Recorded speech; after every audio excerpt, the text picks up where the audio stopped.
Hello friends, GK गुरु जी अड्डा की YouTube platform पे मैं शैलेश आप सभी का हार्दिक स्वागत करता हूं। प्यारे साथियों, जैसे कि आप सभी को पता होगा, आपका सीटेट का एग्ज़ाम जुलाई में होने वाला है। उसी को ध्यान में रखते हुए लगातार आपको प्रैक्टिस करवाए जा रहे हैं जो प्रीवियस ईयर आए हुए हैं। ये आपका 2018 का क्वेश्चन पेपर है। आज हम लोग इसमें जो आपका लैंग्वेज का पोर्शन है उसमें हिंदी उसको करेंगे। तो आइए चलते हैं अपने इस टॉपिक पर। उससे पहले आप लोग एक छोटा सा काम कर लीजिए। चैनल पर नए हैं तो सब्सक्राइब कर लीजिएगा, वीडियो को लाइक कर दीजिएगा और दोस्तों तक शेयर कर दीजिएगा। एक चीज़ आपको और बता देता हूँ, मई से आपको बहुत ही शॉर्ट नोट्स के माध्यम से पढ़ाई करवाई जाएगी, जहाँ पर आपको इम्पॉर्टेंट नोट्स भी प्रदान किए जाएंगे फ्री ऑफ कॉस्ट, जिनका कोई चार्ज नहीं होगा। बस आपको टेलीग्राम पर जुड़ना होगा, वहाँ पर जुड़ करके आप उस नोट्स को फ्री में पा सकते हैं। नोट्स आपको साइंस की मिलेगी, नोट्स आपको एसएसटी की मिलेगी, नोट्स आपको सीडीपी की मिलेगी। ठीक है, इन तीन जो सब्जेक्ट हैं इनकी नोट्स आपको फ्री में मिलेगी, कोई चार्ज नहीं लगेगा। चलिए चलते अपने टॉपिक पर। सबसे पहले गद्य को हम लोग पढ़ते हैं। ये आपको गद्यांश दिया गया है और इसको पढ़ते हुए चलते हैं। भारत 15 अगस्त 1947 को आज़ाद हुआ। बहुत ध्यान से समझिएगा, यहीं आप गलतियां करते हैं। इस आज़ादी के लिए पूरे देश की जनता ने एक लंबा और मुश्किल संघर्ष चलाया था। इस संघर्ष में समाज के बहुत सारे तबकों की हिस्सेदारी थी। तरह तरह की पृष्ठभूमि के लोगों ने इसमें भाग लिया। वे स्वतंत्रता, समानता तथा निर्णय प्रक्रिया में हिस्सेदारी के विचारों से प्रेरित थे।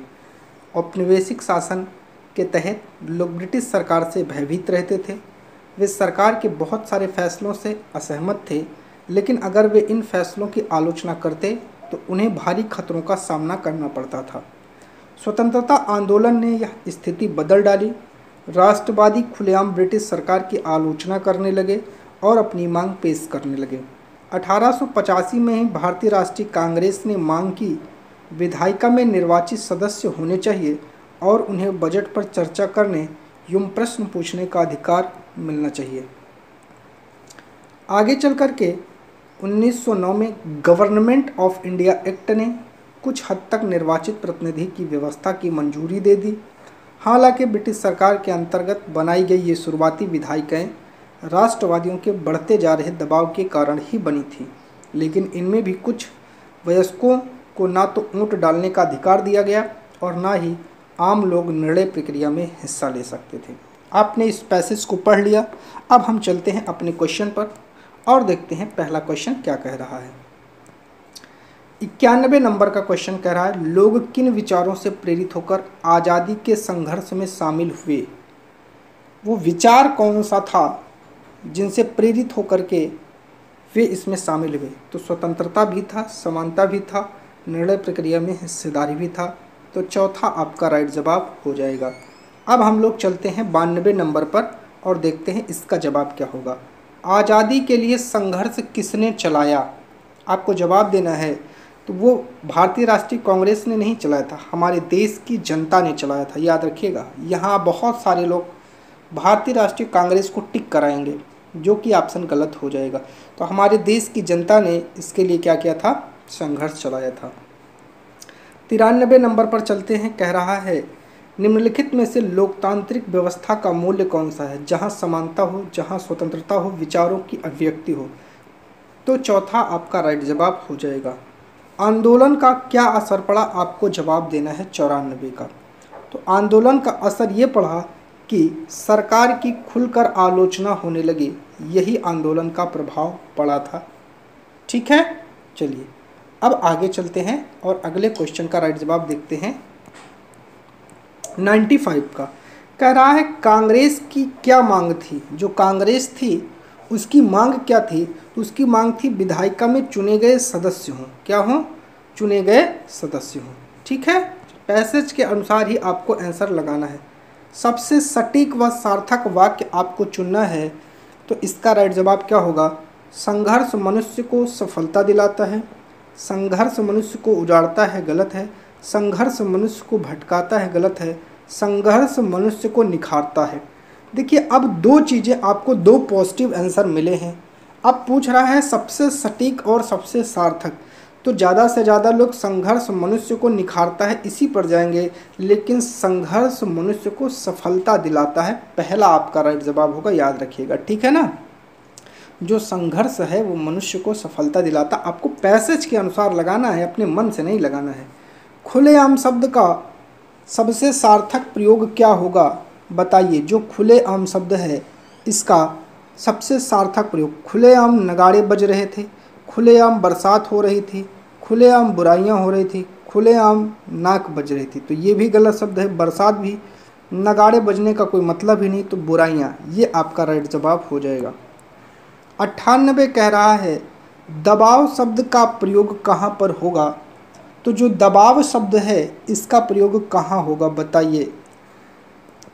चढ़ता दबाव गिरता गया, हवा का दबाव कम हो गया, भीड़ दबाव से था। तो ये बस दूसरा ही आपका सही जवाब हो जाएगा, ठीक है।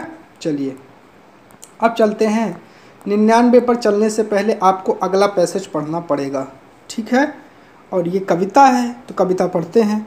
मुख्य गायक के चट्टान जैसे भारी स्वर का साथ देती वह आवाज़ सुंदर कमज़ोर कांपती थी। वह मुख्य गायक का छोटा भाई है या उसका शिष्य या पैदल मुख्य गायक की गरज में वह अपनी गूंज मिलाता है। प्राचीन काल से गायक जब अंतरे की जटिल तानों के जंगल में खो चुका होता है या अपने ही सरगम को लांघकर चला जाता है भटकता हुआ एक अनहद में, तब संगतकार ही स्थाई को संभाल ले रहता है। जैसे समेटता हो मुख्य गायक का पीछे छूटा हुआ सामान, जैसे उसे याद दिलाता हो उसका बचपन जब वह नौसिखिया था, ठीक है। तार सप्तक में जब बैठने लगता है उसका गला, प्रेरणा साथ छोड़ती हुई उत्साह अस्त होता हुआ, आवाज़ से राख जैसा कुछ गिरता हुआ, तभी मुख्य गायक को ढांढस बंधाता कहीं से चला आता है संगतकार का स्वर। कभी कभी वह यूं ही दे देता है उसका साथ, यह बताने के लिए वह अकेला नहीं है और फिर से गाया जा सकता है गाया जा चुका राग। और उसकी आवाज़ में जो एक हिचक साफ सुनाई देती है या अपने स्वर को ऊंचा ना उठाने की जो कोशिश है उसे विफलता नहीं, उसकी मनुष्यता समझना चाहिए। अब आपको 99 का राइट जवाब देना है। चलिए कमेंट करिए आप लोग पढ़ करके।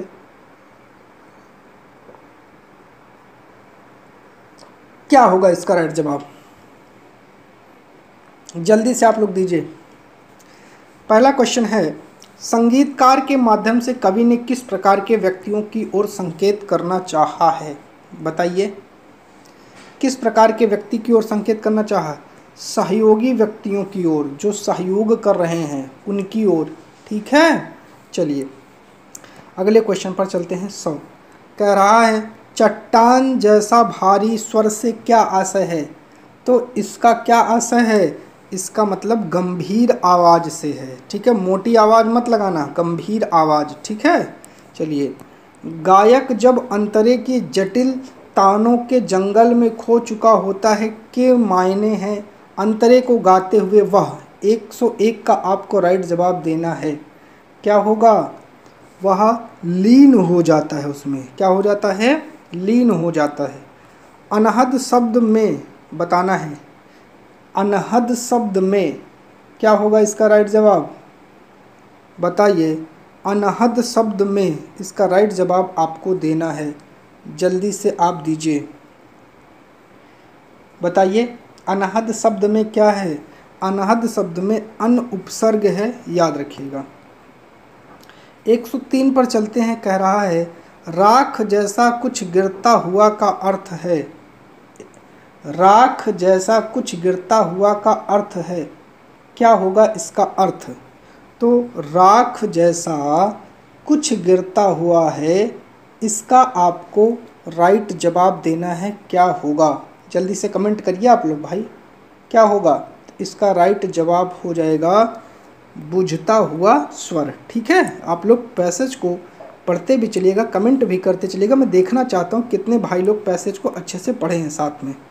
चलिए, संगतकार का अर्थ क्या है बताइए।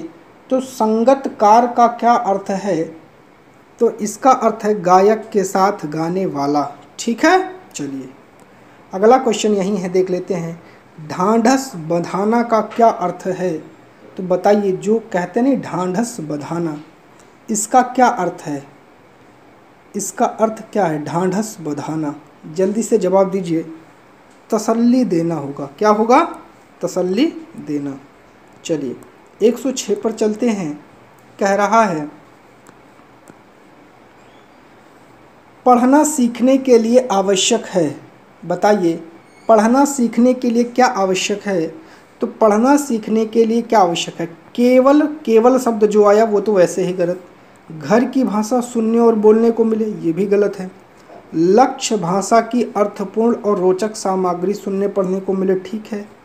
चार्ट अधिक से अधिक कक्षा में लगाएं, गलत है। तो तीसरा ही आपका राइट जवाब हो जाएगा। 107 पर चलते हैं। कह रहा है कि भाषा केवल अभिव्यक्ति का माध्यम ही नहीं बल्कि स्वयं से डैश का माध्यम है। तो इसका राइट जवाब क्या होगा? भाषा केवल अभिव्यक्ति का नहीं है, स्वयं से पढ़ने का भी माध्यम है, याद रखिएगा। ठीक है।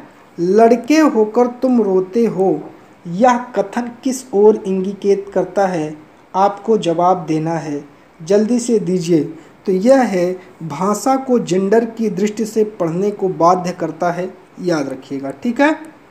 चलिए 109 पर चलते हैं और राइट जवाब देखते हैं। कहानी के संदर्भ में कौन सा कथन उपयुक्त लगता है? आपको जवाब देना है 109 का। जल्दी से आप लोग 109 का जवाब दीजिए। जल्दी से इस क्वेश्चन का आप लोग आंसर दीजिए। कहानी के संदर्भ में कौन सा कथन आपको ज़्यादा उपयुक्त लगता है? तो वो क्या हो जाएगा? तो कहानी में संवाद होना आवश्यक है? नहीं। कहानी में शुरुआत होना आवश्यक है? नहीं। कहानी में शुद्ध भाषा होना आवश्यक है? नहीं। कहानी में कथानक का होना आवश्यक है? तो सबसे ज़्यादा इम्पॉर्टेंट कथानक का होता है, याद रखिएगा। अगला क्वेश्चन चलते हैं। एक भाषा के अध्यापक को बच्चों में 110 का राइट जवाब देना है, क्या होगा? तो बच्चों में भाषा सिद्धांतों की समझ विकसित करने पर बल देना है? नहीं। अलंकारिक भाषा बच्चे से कोई मतलब ही नहीं। विविध संदर्भों में भाषा प्रयोग करने की क्षमता को विकसित करने पर बल देना है। तीसरा आपका राइट जवाब हो जाएगा, याद रखिएगा। ठीक है। 111 पर चलते हैं। कह रहा है कोई भाषा किसी भी लिपि में लिखी जा सकती है, इस कथन पर आपकी क्या राय है? तो इसका राइट जवाब आपको देना है, क्या होगा? तो यह बिल्कुल संभव नहीं है, गलत। यह बहुत हद तक संभव है, इसका राइट जवाब हो जाएगा। 112 पर चलते हैं। कह रहा है भाषा सभी विषयों के, बताइए, भाषा सभी विषयों के कहाँ है? केंद्र में है। कहाँ है? केंद्र में है। ठीक है। चलिए अगला कह रहा है 113। कविता का एक निश्चित अर्थ होता है कि जिसे सभी विद्यार्थियों को पढ़ना चाहिए, इस कथन के बारे में आप मानते हैं, तो क्या होगा? बताइए। कविता का एक निश्चित अर्थ होता है, आपसे यही पूछ रहा है। किसी कविता को एक निश्चित अर्थ के साथ पढ़ना नहीं। सभी विद्यार्थी अपने अनुभव और परिवेश में ही कविता समझे, नहीं। कवि ने कविता का एक अर्थ में लिखी जिसे हर विद्यार्थी को समझना चाहिए, बिल्कुल एक ही अर्थ में लिखी है वो। ठीक है। चलिए 114 क्या कह रहा है? आप मानते हैं कि अलग अलग तरह की सामग्री पढ़ने के अवसर मिलने से क्या होगा? बताइए। मतलब अगर आपको अलग अलग तरह की सामग्री पढ़ने का अवसर मिले तो क्या होगा? भाषा को विभिन्न संदर्भों में प्रयोग करने की समझ बनती है, ठीक। व्याकरण समस्त भाषा नहीं। किताबों के बारे में जानकारी नहीं। लड़कों के बारे में जानकारी नहीं। पहला आपका राइट जवाब हो जाएगा। 115 पर चलते हैं। कह रहा है हिंदी में विज्ञान संबंधी पाठों को पढ़ने का क्या उद्देश्य है? तो बताइए, इसका राइट जवाब दीजिए जल्दी से आप लोग, क्या होगा? विज्ञान विषय को गहराई से जानना, बिल्कुल यही आपका राइट जवाब हो जाएगा। ठीक है। चलिए 116 कह रहा है लेखन क्षमता के आकलन के लिए क्या होगा? इसका राइट जवाब बताइए। लेखन क्षमता के आकलन के लिए क्या होना चाहिए? इसका राइट जवाब आप लोग दीजिए। तो इसका राइट जवाब होगा अभिव्यक्ति विचारों को जांचना नहीं। व्याकरण समस्त भाषा को देखना नहीं। अर्थपूर्ण वाक्यों और संदर्भों को देखना, इसका राइट जवाब होगा। 117 पर चलते हैं। कह रहा है हिंदी के पाठों में अन्य भाषाओं के शब्दों के होने का क्या अर्थ है? जब आप हिंदी का पाठ पढ़ते हैं तो उसमें आपको अन्य भाषा के भी शब्द मिलते हैं। पाठ का लेखक हिंदी नहीं जानता, गलत है। पाठ समाज के बहुभाषी स्वरूप की सहज प्रस्तुति है, ठीक है। पाठ कठिन अस्पष्ट है, गलत है। विद्यार्थियों को शुद्ध भाषा नहीं सिखाई जा रही है, ये भी गलत है। दूसरा आपका राइट जवाब हो जाएगा। 118 पर चलते हैं। आपकी दृष्टि में अभ्यास पूछ रहा है, क्या है? तो बताइए आपकी दृष्टि में अभ्यास क्या है, इसका जल्दी से आपको राइट जवाब देना है। तो पाठ को समझने में अभ्यास आपकी मदद करते हैं, याद रखिएगा। 119 पर चलते हैं। कह रहा है उच्च प्राथमिक स्तर की पाठ्य सामग्री में अनुवाद सामग्री रखने का क्या उद्देश्य है? आपको जवाब देना है उच्च प्राथमिक स्तर की पाठ्य सामग्री में अनुवाद सामग्री रखने का क्या उद्देश्य है, ये आपको जवाब देना है। तो जल्दी से इसका जवाब आप लोग दीजिए। बहुत सी सामग्री से परिचित कराना नहीं, मतलब प्रचुर हिंदी साहित्य का ना होना, गलत। अन्य भाषाओं के साहित्य को हिंदी के साथ अवसर देना, ये आपका राइट जवाब हो जाएगा। 120 पर चलते हैं। कह रहा है यदि आपकी कक्षा में दृष्टिबाधित बच्चे हैं तो क्या करेंगे आप? तो उन्हें विशेष सहानुभूति से पढ़ाएंगे? नहीं, उन्हें पढ़ने के लिए उपयुक्त साधन देंगे, ठीक। उन्हें सभी बच्चों से अलग नहीं करना है, उनमें कम गतिविधियां कराएंगे? नहीं। दूसरा आपका राइट जवाब हो जाएगा। इस प्रकार आप लोगों ने 30 क्वेश्चन हिंदी के किए, ठीक है। आपने कितने सही किए हैं इसका जवाब आप लोग कमेंट करके दीजिएगा। वीडियो कैसी लगी ये भी आप लोग बताइएगा, हमारा प्रयास कैसे लगा ये भी आप लोग बताइएगा। चैनल पर नए हैं तो सब्सक्राइब कर लीजिएगा, वीडियो को लाइक और शेयर करिएगा। बहुत बहुत धन्यवाद।